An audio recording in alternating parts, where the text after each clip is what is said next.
Hi all, welcome to my Swift Kitchen channel. My name is Marina. I'm studying new programming language called Swift and invite you to do this together with me. In my first tutorial, I offer you to talk about Xcode interface. At first glance, we see that Xcode divided into 5 main areas. But now I would like to tell you about Navigator area. We see target, which is a set of files. We shall name it a product that we perhaps want to build. So, with target, we can define instructions for building our project. Following main files are also included in the target. First it is app delegate Swift. This is class manages our application. It receives some application level messages. Second class is view controller Swift. This class manages the view of our application and it's basically one screen. Third one, storyboard. This is main place for the graphic representation of your app. Here you put all interface elements from the elements library. The folder supporting files usually is used for adding some pictures or media files to our project. We can do all the manipulation with files. For example, add, delete, or create new group files. If we need to add a new file, we can use Toolbar in the top. But I offer you to use this area in down left corner with plus sign. We can also show only recently used files using clock button. We can filter files with source control status, or just search any file and typing its name in the field. Next secret place that I would like to present you is Symbol Navigator. It helps us to browse or use symbols in a project. Symbols are items that the compiler recognizes, like classes, structs, variables. Simple example, we have 3 classes right now, so they are listed here. App delegate, view controller, including testing classes. We can choose some and it will be listed in the editor area. Also we can filter symbols with following markers. First one, show only class symbols while hiding global symbol types. Next, shows only symbols defined in the project. And the last one, show only containers such as classes and categories, while hiding member symbols. Next 6 parts in the Navigator area are: first one, it's Find Navigator. It is for those who are lost in their code. We can search for or even replace some pieces of text, variables, or methods. For example, I could write word view and it will promptly show me highlighted word in our code. Second tab, Issue Navigator, which will simply alert us when we have error in our code. All errors will be displayed here. Let's make some experiment by deleting something in our project.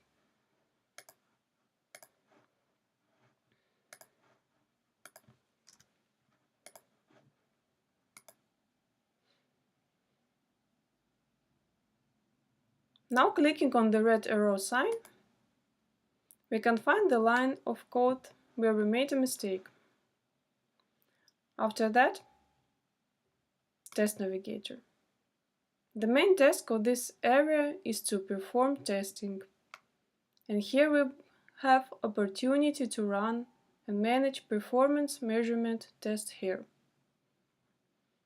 Let's continue with Debug Area, with Debug Navigator. It helps to examine our code at specific point during execution of an application.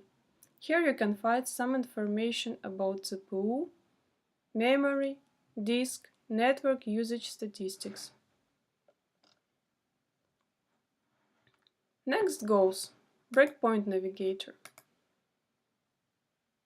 Blue arrow breakpoints that we set in the source editor will be displayed here. Breakpoints are points in your code where the application will stop running, so you can look at the values in variables and do other tasks. So let's do it. The last one, Report Navigator. Area for history and logs after building and debugging our application. Now let's discuss our next helpful area, its toolbar. At the upper panel we see some buttons. They remind me a media player, so sometimes I hear music, but sometimes it stops playing immediately, so not even started. I mean, then I have errors in my code. But in Xcode, these buttons are used for building the project and running a simulator. By pressing and holding the Run button, it gives us a drop-down menu. We can run, test, profile, and analyze our project. By pressing Stop button, we can stop our work of simulator. Next position, it's Scheme menu. It helps to select the build destination. iPhone or iPad or any other device. Maybe some Android device in the future. The Activity Viewer, part of the toolbar, shows the progress of tasks currently executing. In the right corner we see Workspace toolbar for configuring the workspace window to suit our needs. First one is for one view, only standard editor. Second one is for split view, shows assistant editor in a separate window. Last one is for comparing two versions of the same file. And the last free button is used for showing or hiding the different areas of interface.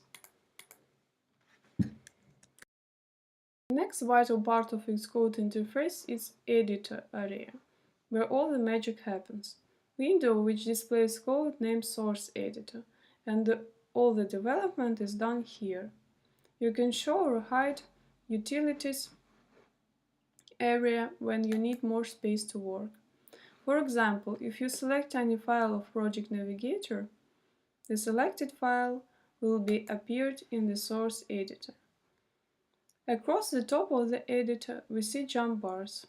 It's a helper bar for navigating directly to items in any level of our workspace. We can jump from one file to another within a window. There are also little back and forward arrows in the upper left corner, and you can also use them. By clicking on the last section, we can view all the methods used in the project. Debug Area. And it's used for tracking down all errors in our code and also for console output. Let's try to print some text in the view controller at the view did load area. We write here print len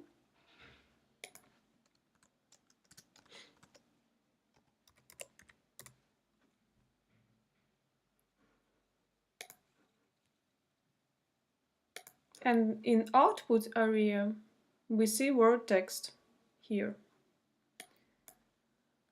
Let's remove the check mark stating that our view controller is initial view controller, and after try to run the project.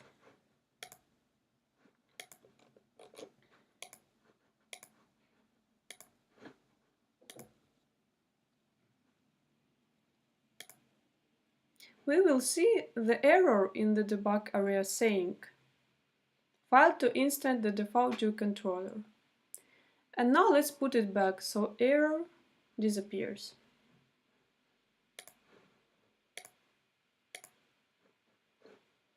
And now it's okay. And we won't forget to talk about utility area. So, this area is a combination of two panels. Top is inspector pane and bottom it's library pane. The context of this pane changes depending on what is being displayed in the editor pane. So, Inspector Pane consists of 6 tabs. Let's talk about each of them in detail. The first tab is File Inspector, and it's used for viewing and managing file names, paths, and types. Second tab, it's Quick Help, and it's helpful for viewing some details of selected element in Editor area. Let's select some element. Now we see a result here. Identity Inspector. It's a third button and it's used for viewing and managing objects of metadata, like classes and runtime attributes. Our next tab is Attribute Inspector, that is used for configuring the attributes of some elements, like buttons and text fields. This tab is for Size Inspector, and it is specific constraints and sizes of elements. Last one is Connection Inspector. Here you can view the outlets and actions for the interface object. For example, when we connect element from storyboard to view controller file, all connections will be displayed here. Let's connect some labels. To bring a label to the place, we appeal to library pane that is below.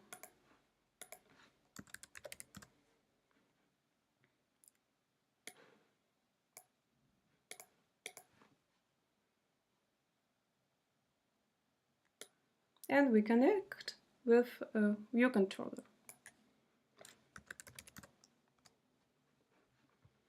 And we see connection here.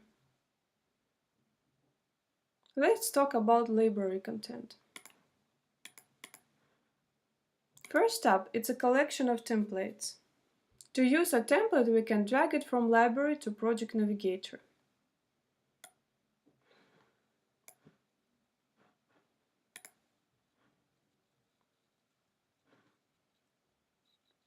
Second up, it's a collection of code snippets. To understand how it works, let's drag if statement to the newly made file.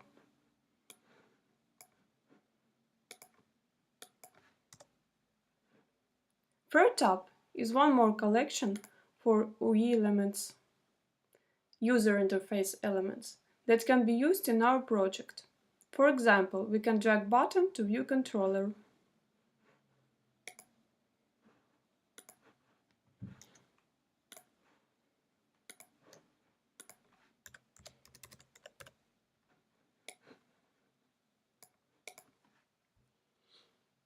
Fourth tab is for media library, like graphics and sound files. So if you add some picture into supporting file in this folder, it will be displayed here.